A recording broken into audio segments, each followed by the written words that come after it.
il faut quand même que les gens qui me regardent savent qu'en France, vous faites de la prison ferme. Si vous essayez je dirais, de faire de l'histoire, d'argumenter sur cette séquence historique 33-45 quant à la question de qu'est-ce qu'est la réalité de cette persécution d'État, qui était la persécution officielle de l'État national socialiste allemand des Juifs. Effectivement, l'État national socialiste allemand a persécuté officiellement les Juifs durant toute la durée de son pouvoir, 33-45.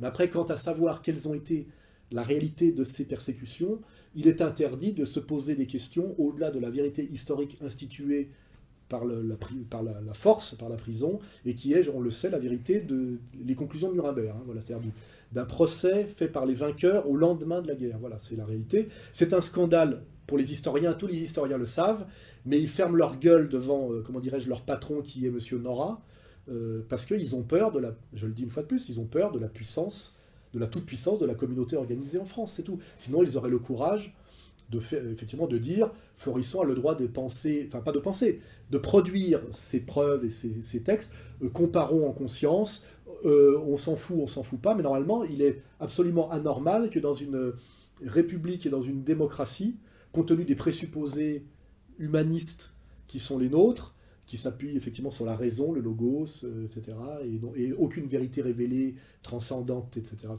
Il est la loi Guesso est totalement anticonstitutionnelle, anormale, etc. Tous les historiens le savent et le disent en privé, et pourtant cette loi ne tombe pas.